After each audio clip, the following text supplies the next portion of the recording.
Rejoignez-moi sur Patreon pour accéder à l'ensemble de mon contenu inédit. Des épisodes spéciaux, des cours en visio, des apéros philo, un moyen simple de soutenir mon travail tout en vous donnant matière à penser. Je vous attends sur Patreon, le lien est dans la description. Bonjour à tous. Aujourd'hui, on va parler de Nietzsche et de la médisance. Nietzsche est un philosophe dont on a déjà parlé à plusieurs reprises sur cette chaîne. C'est un philosophe qui a eu une grande influence sur la pensée européenne, et dont certains d'ailleurs se réclament encore aujourd'hui. Mais Nietzsche est aussi un philosophe qui divise, qui clive. Il clive non seulement les Nietzschéens et les anti-Nietzschéens, mais bon ça, on pouvait s'y attendre, mais il clive aussi les Nietzschéens eux-mêmes. C'est-à-dire que parmi les gens qui se réclament de Nietzsche, on trouve des personnalités, on trouve des profils idéologiques totalement antagonistes. Des Nietzschéens de gauche et des Nietzschéens de droite. Des Nietzschéens libertaires et des Nietzschéens traditionalistes. Ça paraît étrange, et pourtant c'est le cas. Et d'où est-ce que ça vient ? Ça vient essentiellement du fait que la pensée de Nietzsche n'est pas une pensée de système, et que donc on peut l'adapter à des idéologies très différentes. Une pensée de système, c'est quand un philosophe construit une vision du monde cohérente et unifiée. C'est quand la pensée se déploie selon un enchaînement logique et structuré. Et que donc, quel que soit le morceau de raisonnement que vous allez prendre dans ces textes, ce morceau de raisonnement peut être mis en relation avec un autre morceau de raisonnement. Or chez Nietzsche, ça marche pas comme ça. Chez Nietzsche, la pensée est beaucoup plus fulgurante, beaucoup plus fragmentaire. Quand on lit Nietzsche, on lit quelqu'un qui, à tout moment, peut dire quelque chose à quoi on ne s'attendait pas, voire quelque chose qui semble contradictoire avec ce qu'il a dit juste avant. Pour en revenir à ce que je disais, Nietzsche n'est pas un auteur classable en termes d'idéologie. C'est pour ça que vouloir concilier Nietzsche avec un engagement politique, c'est forcément un peu compliqué. Pendant longtemps, Nietzsche a été une figure très en vogue à gauche, chez Foucault, chez Deleuze, et même encore aujourd'hui chez quelqu'un comme François Bégodeau. Alors même que Nietzsche est quelqu'un qui a écrit, je cite, « Le socialisme est le frère cadet du despotisme ». C'est quelqu'un qui a écrit « Qui est-ce que je hais le plus parmi la racaille d'aujourd'hui ? La racaille socialiste, qui rend l'ouvrier envieux, qui lui enseigne la vengeance. » Et il ajoute « L'injustice n'est jamais dans l'inégalité des droits, mais dans la revendication de droits égaux. » Difficile d'être de gauche et d'écouter ça sans sourciller. Est-ce que ça veut dire que Nietzsche était un philosophe de droite ? Non. Parce que Nietzsche, c'est aussi quelqu'un qui a écrit, je cite, « La maladie fait partie de l'essence du christianisme. » C'est quelqu'un qui a écrit « Le nationalisme, cette névrose nationale dont l'Europe est malade. » Donc, vous voyez que c'est compliqué. C'est compliqué dès qu'on veut faire rentrer Nietzsche dans des catégories binaires. Parce que Nietzsche n'est pas un penseur binaire. C'est un penseur subtil, et comme tout penseur subtil, il n'a pas peur de sortir des lignes, de malmener les clivages. Et c'est ce qui en fait un philosophe aussi passionnant, et en même temps aussi clivant. Maintenant, si on parle de ce que signifie être nietzschéen, il y a quand même un critère objectif. Ce critère, c'est la volonté de puissance. Nietzsche promeut la volonté de puissance. Et qu'est-ce que c'est la volonté de puissance ? C'est l'exaltation de la vie. L'exaltation de la vie sous toutes ses formes. J'ai déjà eu l'occasion de parler de la volonté de puissance dans mes précédents épisodes sur Nietzsche. Je vous y renvoie, ici on va aller assez vite. Mais pour que vous ne soyez pas totalement perdu, ce que vous devez retenir, c'est que la volonté de puissance se manifeste de différentes manières, et l'une de ces manières, c'est l'indifférence aux valeurs morales traditionnelles, au bien et au mal, à la vertu et au vice. Pour Nietzsche, les valeurs morales traditionnelles sont de fausses valeurs. des valeurs qui ne trouvent pas leur fondement dans la nature, des valeurs qui ne viennent pas non plus de Dieu ou du ciel des idées. Ce sont des inventions humaines, et plus précisément, des inventions des faibles. Des inventions des faibles pour se protéger des forts. En inventant la morale, ce que Nietzsche appelle la morale d'esclave, les faibles ont trouvé le moyen de neutraliser les forts. La morale, c'est ce qui interdit aux forts de maltraiter le faible. C'est ce qui met le fort et le faible sur un pied d'égalité. Et donc c'est ce qui permet de dire au fort, tu ne vaux pas mieux que nous. Ta force ne te rend pas supérieur. Nous sommes supérieurs, car nous avons la justice de notre côté. Or ça, nous dit Nietzsche, c'est un mensonge. C'est un mensonge parce que la motivation réelle de ceux qui ont inventé la morale, ce n'était pas d'être juste, c'était de se venger. De se venger des forts. De soumettre les forts à des lois et à des règles qui les empêchent d'exprimer leur volonté de puissance. Autrement dit, pour Nietzsche, la morale n'est pas le produit de la justice, elle n'est pas le produit de l'amour du prochain, elle est le produit de la haine, elle est le produit du ressentiment des faibles contre les forts, travesti en amour du prochain et en idéal de justice. C'est ça, l'acte fondateur de la morale d'esclave, le ressentiment. Et c'est là qu'on en arrive à la question qui nous intéresse aujourd'hui, à savoir la médisance. Car pour Nietzsche, la médisance est une des manifestations, elle est même la manifestation la plus pure, du ressentiment. Et donc, comprendre la médisance, comprendre ses motivations, ses origines, et en particulier ses origines psychologiques, c'est comprendre sa signification philosophique. Je rappelle que pour Nietzsche, le but de la philosophie, c'est d'être une généalogie. C'est ce que rappelle Deleuze dans son livre Nietzsche et la philosophie, quand il dit que pour Nietzsche, je cite, « Nous avons toujours les croyances, les sentiments, les pensées que nous méritons en fonction de notre manière d'être ou de notre style de vie. » Pratiquer la médisance, être animé par le besoin de dénigrer, ce n'est donc pas seulement un trait de caractère. C'est l'expression d'une identité philosophique. Et donc, tout au long de cet épisode, on va s'appuyer sur des textes de Nietzsche pour proposer un portrait psychophilosophique du médisant et ainsi montrer en quoi, pour Nietzsche, la médisance est la manifestation pratique de l'identité de celui qu'il appelle l'homme du ressentiment. Alors, la médisance, on sait tous à quoi ça correspond, mais on va quand même en donner une définition pour savoir exactement de quoi on parle. La médisance, c'est le besoin, plus ou moins prononcé, plus ou moins pathologique, de dire du mal des autres. C'est le besoin de critiquer, de rabaisser, de calomnier. C'est faire de la malveillance envers autrui le moteur de toutes ces conversations. La médisance, c'est pointer vers celui qu'on veut accabler un doigt moqueur. Et c'est en tirer du plaisir. Pourquoi du plaisir ? Parce qu'à travers la médisance, le faible a l'impression de prendre sa revanche sur le fort. De prendre sa revanche, et par la même occasion, de prendre sa place. D'inverser les rôles. Et c'est pour ça que je vous ai parlé de la morale juste avant, de la morale d'esclave, parce que ce que montre Nietzsche, c'est que la médisance et la morale obéissent exactement au même mécanisme, à savoir l'inversion. La morale, c'est l'inversion des valeurs. On remplace l'exaltation de la vie par la haine de la vie. La médisance, c'est l'inversion des rôles.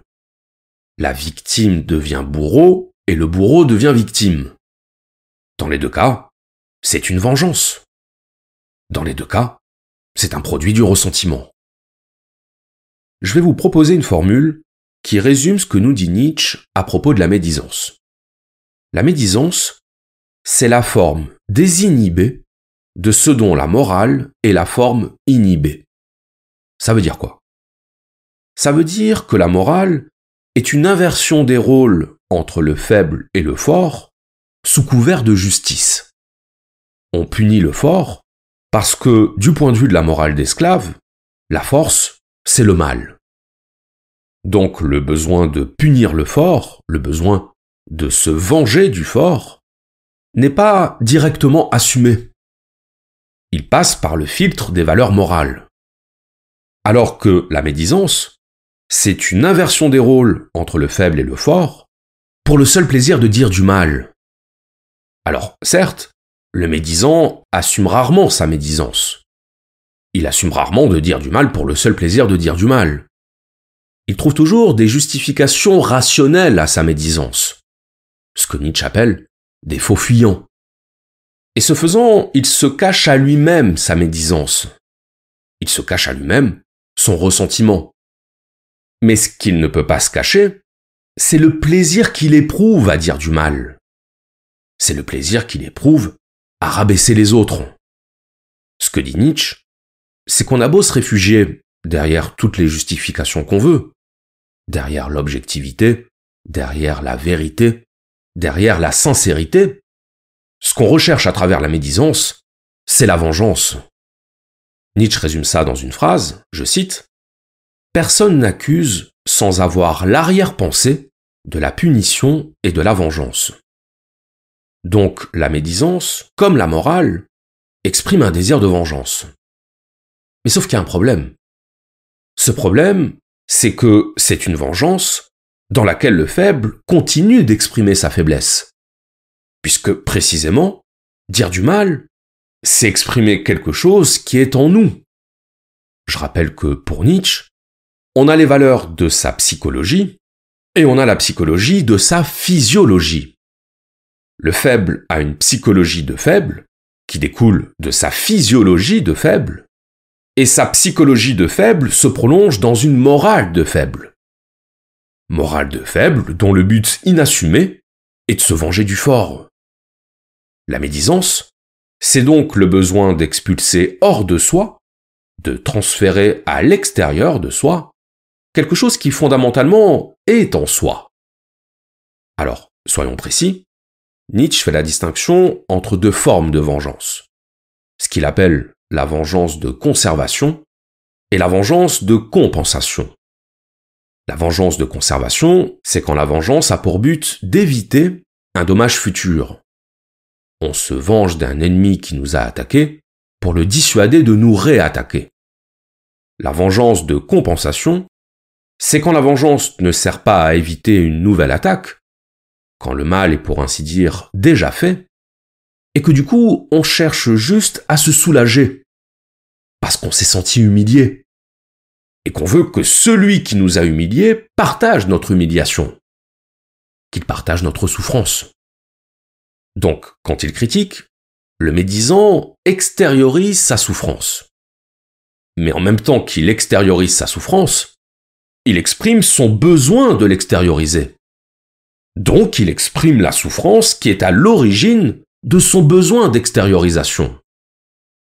Pas besoin d'avoir un DEA en psychologie pour comprendre que celui qui ne peut pas s'empêcher de critiquer, qui établit son rapport à l'autre sur le mode quasi exclusif de la malveillance et de l'insulte, est en proie à une frustration, à un mal-être, et à un besoin de reporter son mal-être sur les autres. Dire du mal pour oublier son propre mal. Et donc c'est en cela que le médisant se ment à lui-même quand il croit prendre la place du fort. Parce qu'on ne prend pas la place du fort en criant « je souffre ». On ne prend pas la place du fort en dirigeant vers lui notre ressentiment. On prend la place du fort en sortant du ressentiment. Je vais le dire autrement. Le fort, ce n'est pas celui qui libère son ressentiment, c'est celui qui se libère du ressentiment. On l'a dit, le ressentiment, c'est la haine de la vie. Parce que la vie est un affrontement de force, et que, dans cet affrontement de force, le faible est en danger. Donc la haine du faible trouve son origine dans la peur. la peur d'être confronté au fort. Et cette peur génère chez le faible un sentiment de honte. Le faible a honte de sa faiblesse. Et Nietzsche nous dit que c'est pour ça que quand le faible cherche à se venger du fort, la méthode qu'il utilise, c'est la punition. Parce que le principe de la punition, c'est de donner honte. C'est d'humilier. Et comme le faible est sensible à la honte, comme il est sensible à l'humiliation, il veut transférer sa propre humiliation sur le fort. Lui faire subir ce qu'il subit, ou ce qu'il a subi. Donc on a bien affaire à ce qu'on appelle en psychologie un mécanisme de projection, c'est-à-dire de déplacement à l'extérieur de soi d'une réalité intérieure. Donc le point de départ de la médisance, c'est un sentiment d'infériorité. Sentiment d'infériorité paradoxal d'ailleurs, parce qu'il se nourrit de l'idée que c'est celui qu'on critique qui est inférieur. Il se nourrit de l'idée que nous sommes supérieurs à celui que nous critiquons. Bah oui, puisque précisément, la médisance est un mécanisme d'inversion. Je vais prendre un exemple qui parlera à tout le monde. Quand on est jaloux de quelqu'un, qu'est-ce qu'on fait? On le critique, on le dénigre, on le rabaisse. On dit pas « cette personne est géniale », puisque ce qu'on veut, c'est qu'on dise que c'est nous qui sommes géniaux.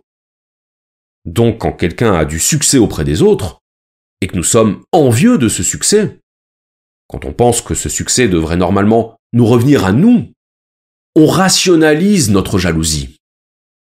Et on trouve tous les défauts possibles chez la personne pour se convaincre qu'elle ne mérite pas son succès. Sans se rendre compte qu'en faisant ça, on ne fait que confirmer notre sentiment d'infériorité. Quand on n'est pas jaloux, et que quelqu'un a du succès auprès des autres, on n'éprouve pas le besoin de le dénigrer.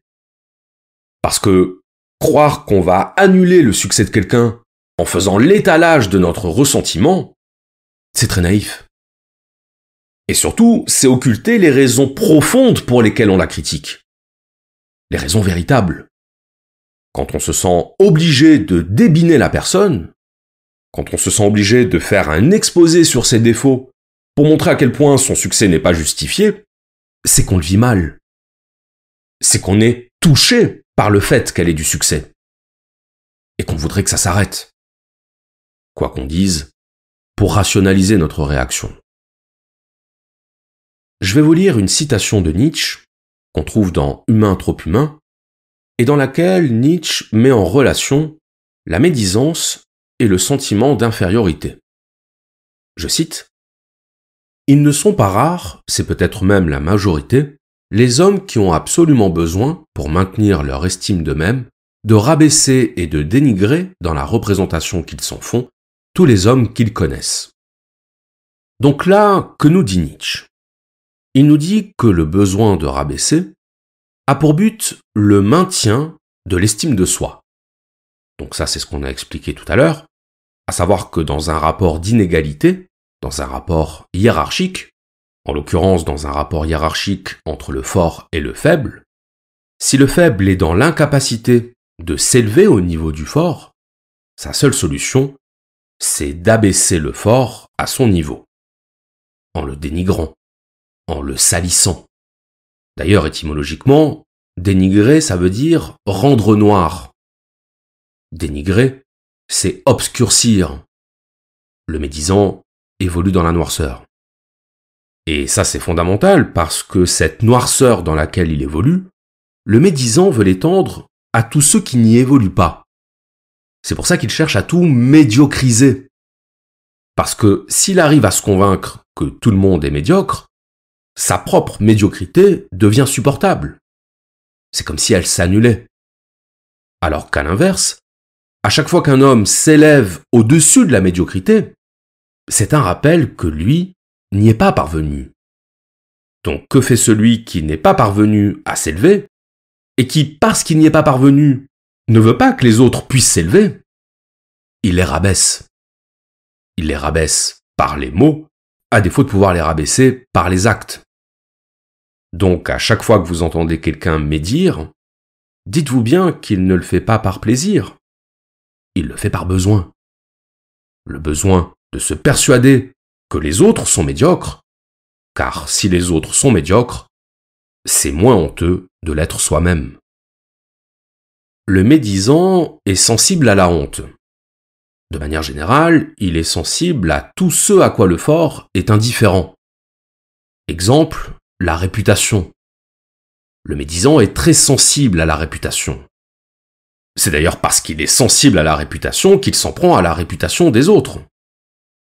Et il y est d'autant plus sensible qu'il prétend ne pas l'être. Puisque le reconnaître, ce serait reconnaître sa faiblesse, ce qu'évidemment il ne veut pas. Le médisant est sensible à la validation sociale. C'est d'ailleurs pour ça que le médisant exerce toujours sa médisance à l'intérieur de son groupe. Quand vous pensez à la médisance, l'image que ça évoque en vous, ce n'est pas quelqu'un qui critique les autres tout seul dans son coin. C'est plutôt le groupe de médisants. Les commères.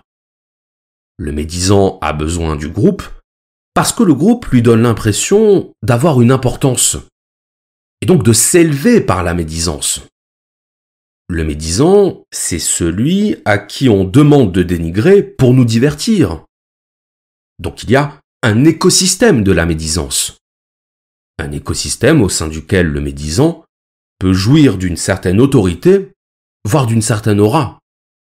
Et le médisant a aussi besoin du groupe pour lui faire oublier que s'il dénigre, c'est par ressentiment.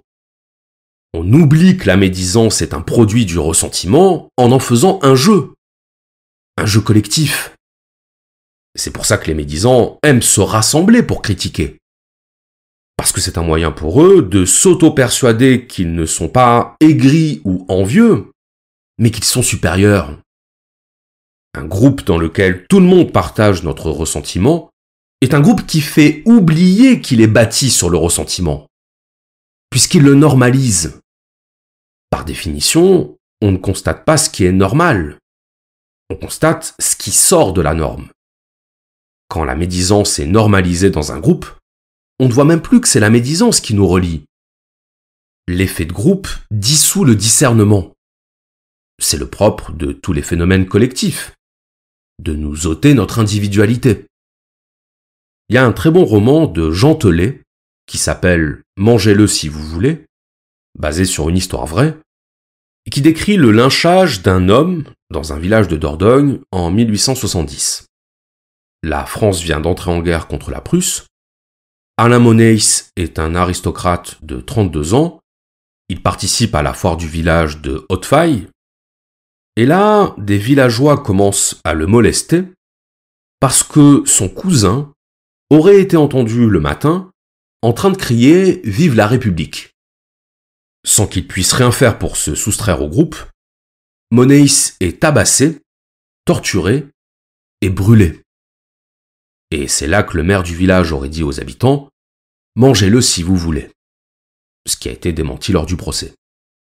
Bon, et bien cette affaire, elle est représentative de la mécanique psychologique des phénomènes de groupe.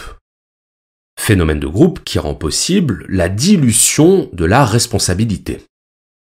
J'ai fait ça parce que tout le monde faisait ça. Je n'ai fait que suivre le mouvement. Eh bien, suivre le mouvement, c'est exactement ça pour Nietzsche qui caractérise l'homme du ressentiment. Dans le Gai Savoir, Nietzsche parle lui-même des hommes de troupeau et de l'instinct de troupeau. Un homme de troupeau, c'est quelqu'un qui s'épanouit dans le conformisme du groupe. Donc il y a deux raisons pour lesquelles la médisance va de pair avec les phénomènes de groupe. La première raison, c'est que la médisance repose sur l'existence d'une cible commune, de ce que René Girard appelait un bouc émissaire. La médisance, c'est la désignation d'une victime qu'on accable de tous les maux. Une victime expiatoire.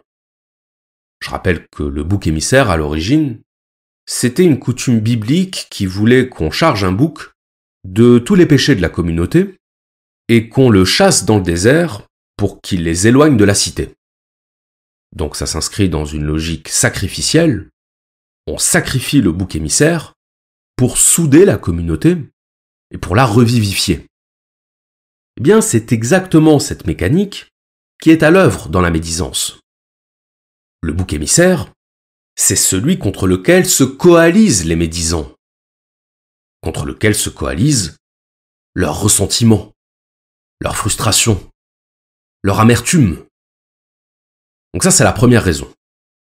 La deuxième raison, c'est que Nietzsche explique dans la généalogie de la morale que la morale d'esclave est le produit de la coalition des faibles contre les forts, des hommes du ressentiment contre les hommes supérieurs.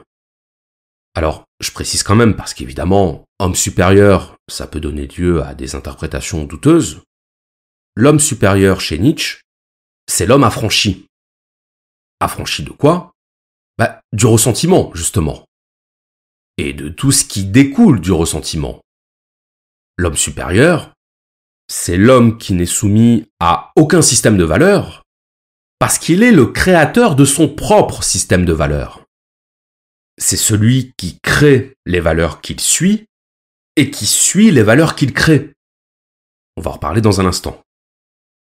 Donc le surhomme, c'est l'homme supérieur, au sens littéral de supérieur, c'est-à-dire qui est au-dessus du troupeau. La morale du surhomme, Nietzsche l'appelle la morale aristocratique. Aristocratique, aristos en grec, ça veut dire les meilleurs. Meilleurs au sens de plus accomplis. Donc la morale aristocratique ne se réduit pas à la morale de la classe aristocratique. Même si, historiquement, ce sont les membres de l'aristocratie qui incarnaient les valeurs du surhomme. Les valeurs d'impétuosité, d'exaltation, de dépassement de soi. C'est ça, la morale aristocratique, la morale du dépassement. Et ce n'est pas pour rien si les titres de noblesse incluent des références à la supériorité. Quand on dit « Votre Altesse », l'altesse, c'est la hauteur, comme dans « altitude », c'est l'idée d'élévation. Et donc ce que nous dit Nietzsche dans la généalogie de la morale, c'est qu'avant que nos valeurs morales ne soient instituées et généralisées, nos valeurs morales, c'est-à-dire nos valeurs traditionnelles, la pitié, la vulnérabilité, l'altruisme, toutes ces valeurs qui pour Nietzsche sont des émanations de la faiblesse, puisque ce sont les faibles qui ont besoin d'elles pour pouvoir survivre, avant l'instauration de ces valeurs, donc, il y avait les valeurs aristocratiques, ce que Nietzsche appelle la morale des maîtres, pour la distinguer de la morale d'esclave. Et donc, j'ai commencé à le dire tout à l'heure, la morale du surhomme, c'est la morale de l'affirmation. De l'affirmation de soi et de la vie. C'est la morale qui dit oui à la vie. Alors que la morale d'esclave, c'est une morale qui dit non à la vie. Et qui fait de ce non le socle de ses valeurs. Si la morale du surhomme est une morale de l'affirmation, la morale d'esclave est une morale de la négation. Et plus précisément encore, une morale de la réaction. Je vais vous lire un passage de Généalogie de la morale dans lequel Nietzsche résume tout ça. Je cite : « Le soulèvement des esclaves dans la morale commence lorsque le ressentiment devient lui-même créateur et engendre des valeurs. Le ressentiment de ces êtres à qui la réaction véritable, celle de l'action, est interdite et que seule une vengeance imaginaire peut indemniser. Alors que toute morale aristocratique naît d'un oui triomphant adressé à soi-même, de prime abord, la morale des esclaves dit non à un dehors, à un autre, à un différent de soi-même. Et ce non est son acte créateur. Cette inversion du regard posant les valeurs, la nécessité qui pousse à se tourner vers le dehors plutôt que vers soi-même, cela relève justement du ressentiment. La morale des esclaves a toujours et avant tout besoin, pour prendre naissance, d'un monde hostile et extérieur. Elle a, physiologiquement parlant, besoin d'excitation extérieure pour agir. Son action est foncièrement une réaction. Alors là, c'est très éclairant. C'est très éclairant parce que Nietzsche montre ici que les deux morales qui sont en opposition, la morale affirmative du surhomme et la morale négative de l'esclave, ces deux morales sont le prolongement de deux modes d'existence, il faudrait dire de deux forces, une force proactive et une force réactive. La force proactive, c'est celle qui aboutit à la création, tandis que la force réactive est celle qui aboutit à la contradiction. Le surhomme évolue dans l'action. Il évolue dans l'affirmation de lui-même et de ses propres valeurs. Concrètement, ça signifie que l'anthropologie du surhomme, c'est l'indifférence. Le surhomme est indifférent à ce que les gens font, il est indifférent à ce que les gens pensent, il ne surveille pas les comportements pour savoir si ça c'est bien ou ça c'est mal, il se contente d'incarner sa volonté de puissance. Donc le surhomme ne vit pas, vous l'aurez compris, dans le besoin obsessionnel d'écraser ou d'humilier les autres. Précisément parce qu'il s'en fiche des autres. Il n'a pas le temps. Il est tourné vers lui-même et vers la vie. À l'inverse, l'homme du ressentiment est tourné vers les autres. Il fait dépendre son mode d'être de ce que font les autres ou de ce que disent les autres. En clair, l'anthropologie de l'homme du ressentiment, c'est la réaction. Il n'agit pas, il réagit. Et réagir, ça veut dire agir contre. Donc l'homme du ressentiment est totalement dépendant de ce que font les autres. Il a besoin des autres pour pouvoir exister par rapport à eux. Évidemment, vous voyez en quoi ça s'applique parfaitement à la médisance, puisque la médisance, c'est le besoin de réagir à ce que font les autres. Mais il faut ajouter un élément, à savoir que, comme on l'a vu, l'homme du ressentiment n'est pas seulement dans la réaction, il est aussi dans la négation. Et c'est pour ça que Nietzsche utilise le mot ressentiment. Le ressentiment, c'est le sentiment contre. L'homme du ressentiment est toujours contre. Et quand il est pour ce qui est contre. Il est pour interdire, pour condamner, pour empêcher. Il est pour dénoncer ou pour porter plainte. Il est pour la négation. Ça ne vous rappelle rien? Comment le médisant occupe-t-il son temps? Il occupe son temps à être contre.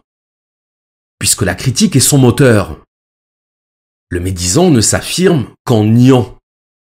Il ne rit pas, il ricane. Rire, c'est créer. Ricaner, c'est réagir. Rire, c'est dire oui à la vie. Ricaner, c'est se venger de la vie. Tous les registres du ressentiment sont dans son répertoire. L'ironie, le sarcasme, la causticité.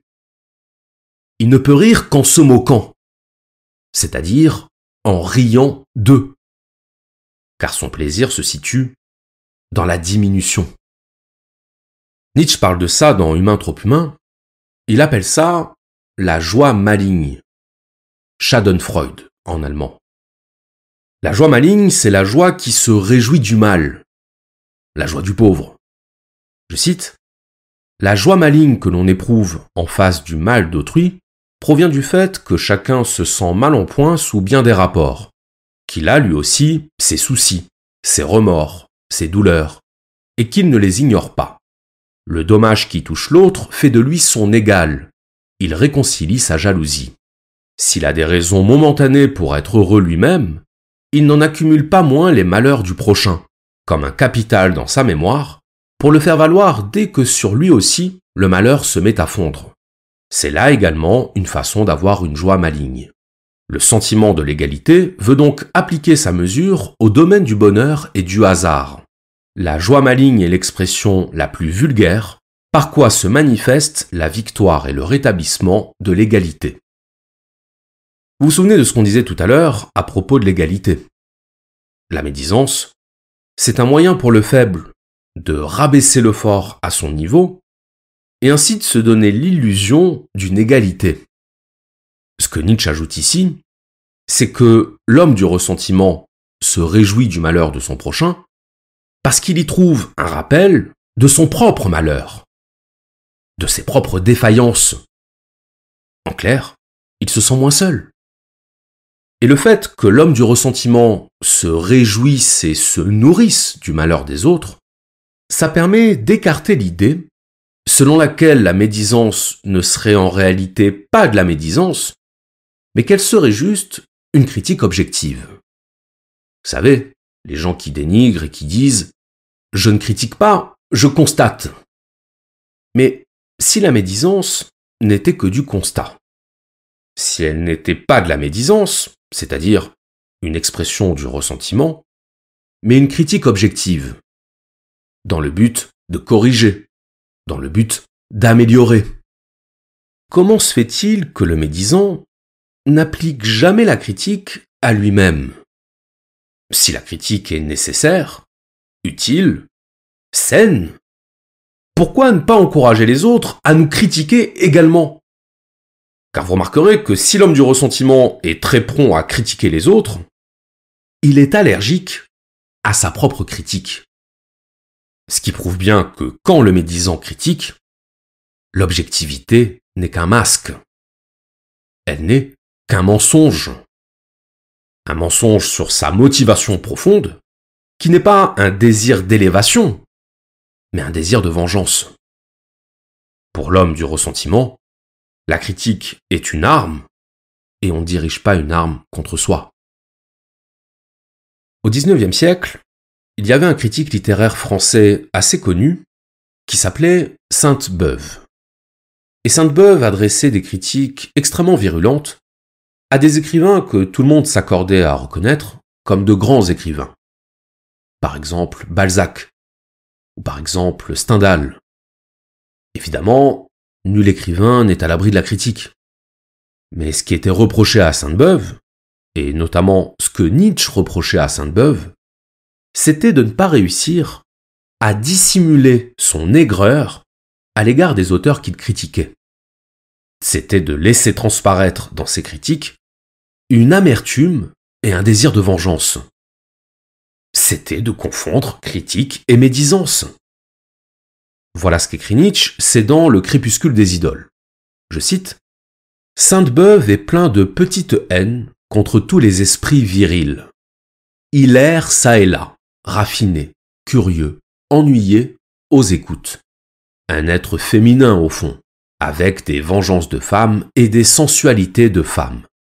En tant que psychologue, un génie de médisance, inépuisable dans les moyens de placer cette médisance.